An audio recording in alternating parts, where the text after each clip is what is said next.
welcome to Witness. I'm Rida Fakhri. The West African state of Mali is one of the poorest countries in the world. But despite this, it has an enviable reputation as one of the most politically and socially stable countries in Africa.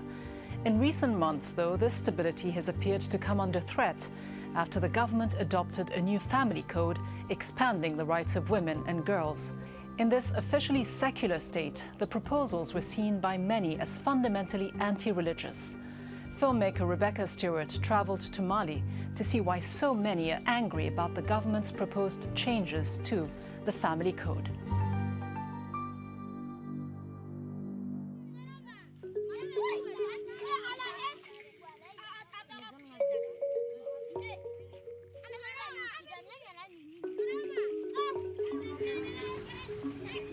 Malian women, from the ethnic melting pot of the capital Bamako to the Tuareg lands of the north, have lived through political upheaval, coups and revolts. But one thing has remained constant: religion. Although a secular state, 90% of Malians are united by their Muslim faith, with Christians and animists making up just a small minority. But now, something dramatic has happened.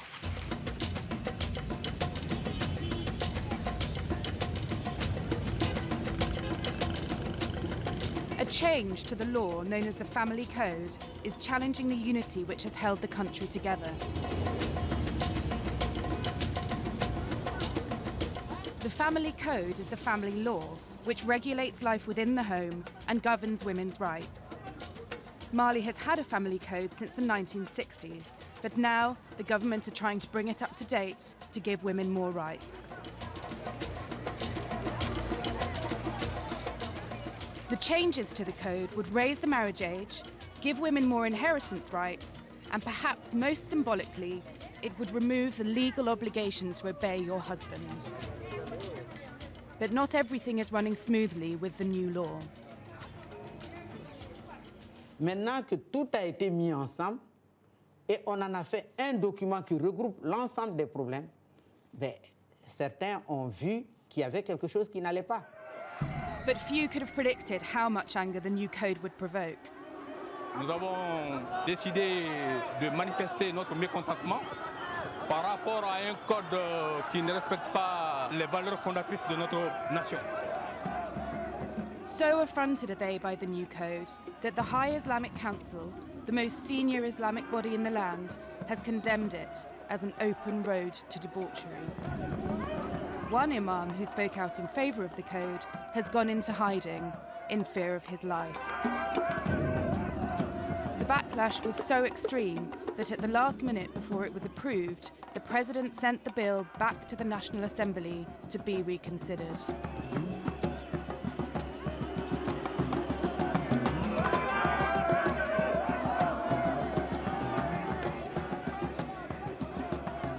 As a filmmaker, I've long been interested in human rights in Africa, and I've come to Mali to try and find out why so many of those against the code are women. Haja Safiatou Dembele is one of them. Il y a des passages qui sont incompatibles avec la pratique de la religion musulmane. C'est pourquoi les musulmans se sont opposés à ce code. Les femmes, dans la pratique religieuse et musulmane, dans certaines pratiques, telles que la prière, le jeûne, aller faire le pèlerinage, nous sommes égaux. Mais au niveau de la famille, l'homme est supérieur à la femme. La femme doit obéir à son mari, le mari doit respecter à sa femme. Haja is the president of the National Union of Muslim Women. She sees the code as profoundly incompatible with her religion. Mais la majorité ne va jamais laisser sa religion à cause de ce code. Sinon, il y a une minorité, par exemple dans le milieu intellectuel. Même dans ces milieux-là, il y a des femmes qui sont avec les musulmans. Ces femmes-là qui sont pour ce code sont les femmes qui croient que les chefs-lieux des régions restent seulement le Mali. Or, le Mali est grand, hein? Donc le Mali est vaste, qu'on doit considérer ce côté-là. So was Haja's uncompromising view typical? I decided to take her advice and leave the urban perspectives of Bamako and head north into Mali's vast interior.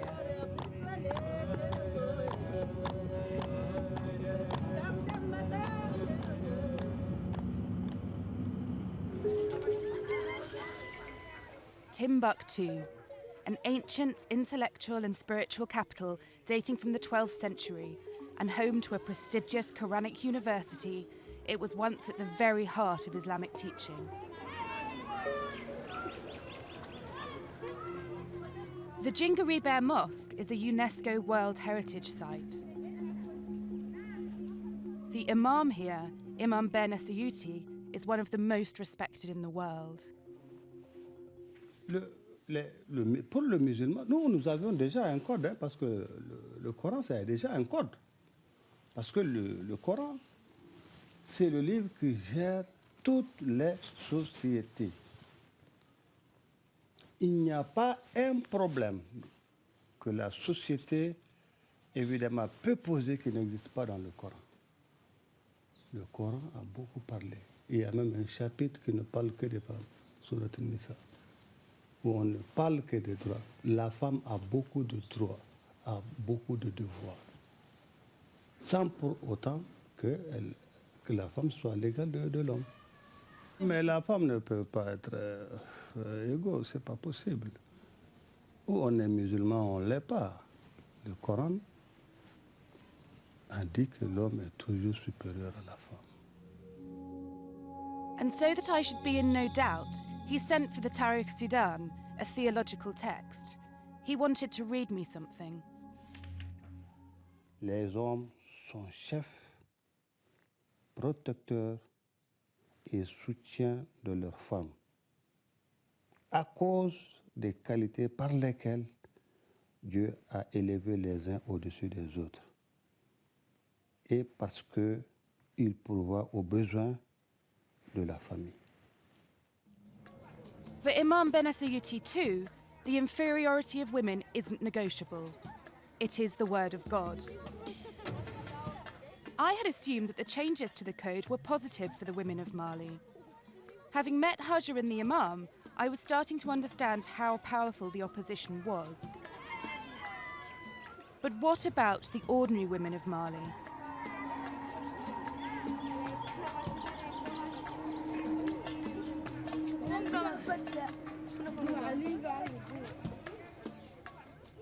Just 200 meters from the mosque, I met Cisse.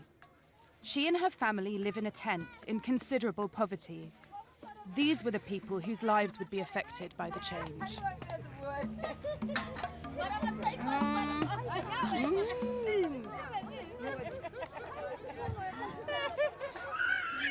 Ja way ga may nafa har mo ga may nafa handa way daga dam mali wala mana fam handa way daga mali ahin kan tabanda jaman musori kanda kani no horo arasa musori kanda jaman di ka wodi danero banda jamanti. Cisse has never heard of the code, but she sees a world changing around her and regards that as positive. She is also a devout Muslim, but sees no contradiction between that and the new code. Haya kurka ka wadi danero da sihinka kauga sihinka haya daga musar kanda zaman di kani non nga way ga dam zaman har mo ga dam zaman. Cisse has never been to school and struggles to feed her family. But she's no victim. Ja way nda har go tonton zaman har nda way mo ga ci zaman. Man sa tonton nan ci har wa bara mo way si tonton. Ama ka zaman. One thing is clear. No one tells these women what to think.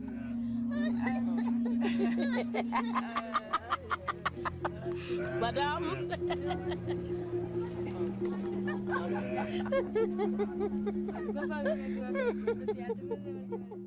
Join me again after the break here on Witness.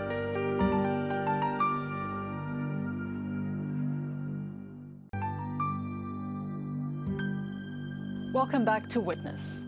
In the West African state of Mali, the government is planning to bring in major changes to family law. It's aimed at expanding the rights of women, But in a country with a growing Islamic population, there's serious opposition to the new family code. The women I'd met in Timbuktu were amongst the poorest in Mali. But now I set off to drive 800 kilometers across desert and scrubland to Gao, the gateway to the Sahara.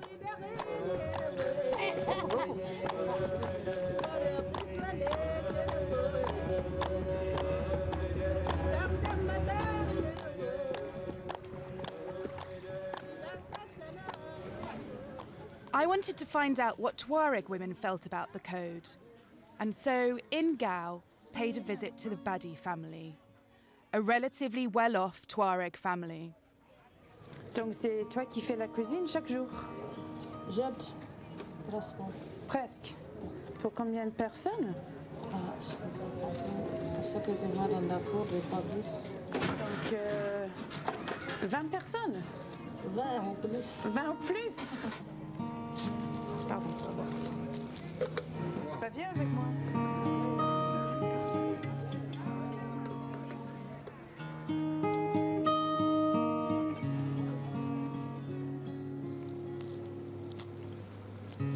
Donc c'est pas les filles qui mangent à part des hommes. On mange tous ensemble.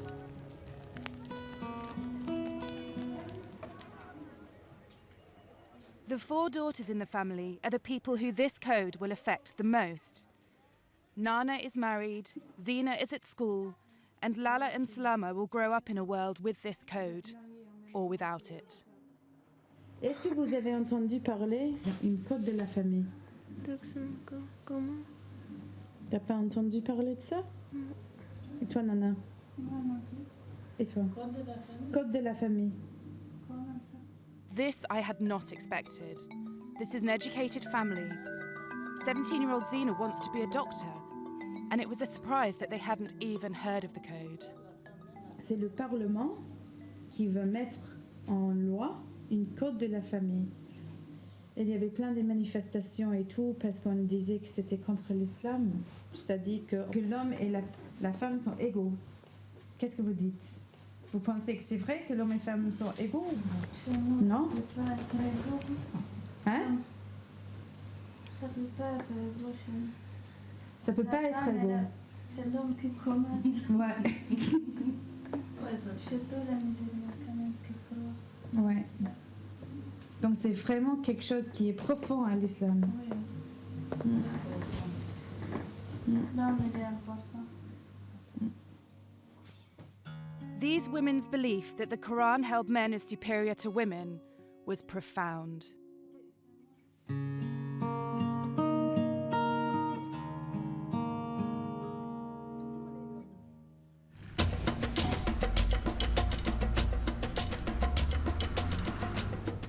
I headed back to Bamako to meet an old friend of mine, one of the region's leading human rights campaigners who was due to arrive in the country. If anyone could explain how to reconcile those differences, it would be her.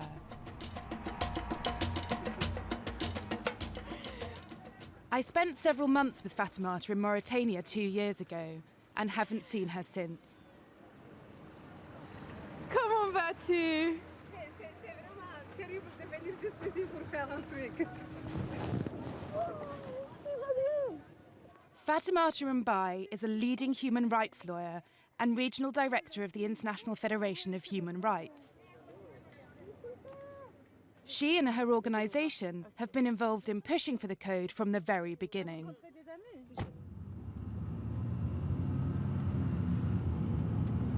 On est intervenu sur la campagne. On a fait une campagne aussi, on a demandé à ce que le président fasse quelque chose.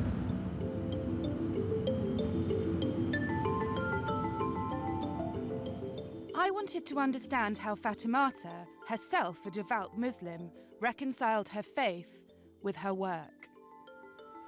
En tant qu'épouse, etc., cela ne veut pas dire que je suis inférieure à mon mari. Non, je suis désolée.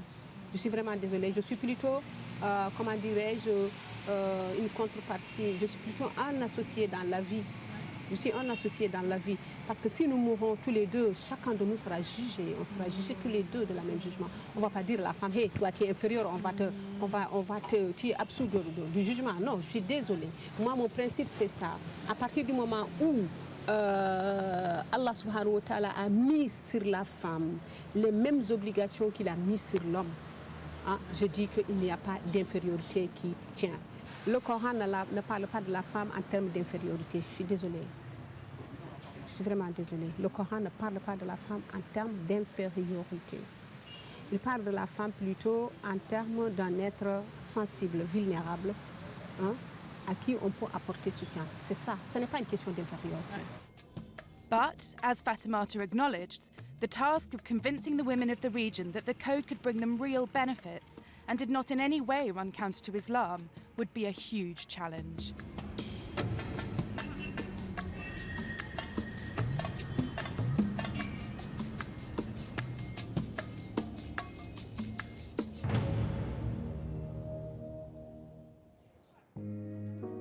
The next day, Fatimata and I were in her hotel when an old friend of hers came to see her.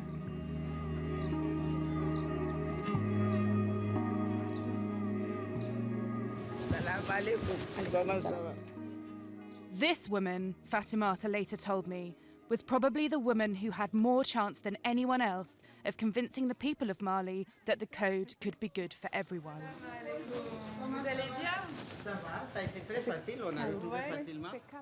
Her name is Metrambam Diallo, and she is the Republic's mediator, the most senior legal figure in the land, the final decision maker at the top of the appeals process.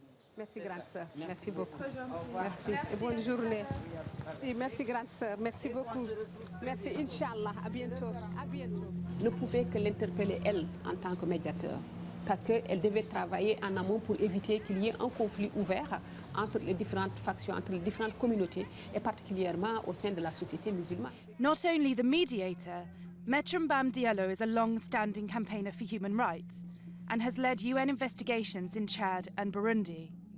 She agreed to meet me the next day. Tout changement engendre des perturbations. Et il fallait une sensibilisation. Il fallait une sensibilisation et je crois que le code est allé à l'Assemblée de manière prématurée. Et on n'a pas assez sillonné le pays pour faire comprendre le contenu du code.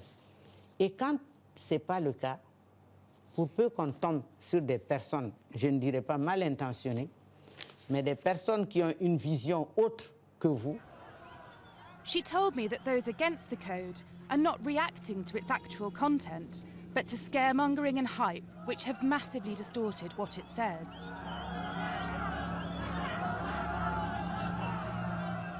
Au sein de mon bureau, j'ai une personne qui a assisté à la marche. Le lendemain de la marche, je l'ai fait asseoir, j'ai dit, bon, explique-moi ce qui ne va pas dans le code. Ah, il dit, il paraît que c'est grave. Hein? J'ai dit, c'est grave. Mais dis-moi ce qui ne va pas, parce que moi, je voudrais comprendre. Il dit, là-bas, on nous a dit que maintenant, les femmes sont comme nous. Elles peuvent avoir la clé de leur maison comme nous, sortir et entrer comme elles le veulent, aller faire des enfants et nous obliger à les reconnaître. Présenter comme tel, il y a problème. Most of the opposition against the code is coming from the High Islamic Council, who say that the code is un-Islamic. Mais est-ce que le Haut Conseil islamique sait que dans la constitution du Mali, on dit que le Mali est un pays laïque? Ce n'est pas une république islamique. Hein? Ce n'est pas une république islamique. Dans ce cas, quand c'est un État laïque, il ne peut pas contraindre les Maliens à se conformer aux préceptes de l'islam. La religion musulmane ne peut pas obliger quelqu'un à être musulman, mais il faut accepter les gens avec leur religion. Chacun a sa religion. Chacun a sa foi. Donc c'est pour que, comme le Mali, la majorité, on peut dire 98 ou 95% sont musulmans. Donc il faut considérer cette majorité-là aussi. Il ne faut pas noyer cette majorité à cause d'une minorité. Ça aussi, c'est pas démocratique. Moi, je pense qu'être musulman, ce n'est pas le fait de le clamer haut et fort. Hein. Ce n'est pas le fait de mettre le turban ou le boubou ou l'écharpe sur la tête. C'est ça. C'est la foi. C'est le comportement, la façon de faire. Ça, c'est un comportement personnel. Mais vouloir à tout prix mettre les autres dans ce carcan, c'est là où je trouve qu'il y a quelque chose qui ne va pas. Les musulmans ne sont pas contre le code, mais nous voudrons que ce code doit soit adoptable à nos traditions, à nos coutumes et à notre religion. C'est ça qui est le problème. Ça, c'est notre problème.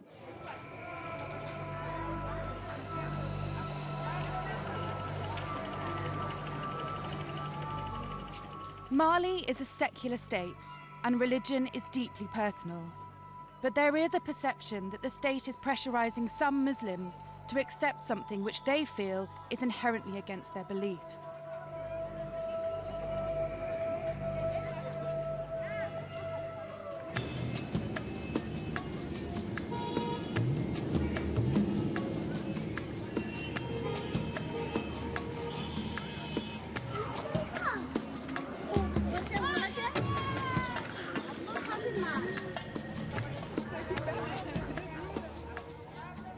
It's clear that the debate is far from over.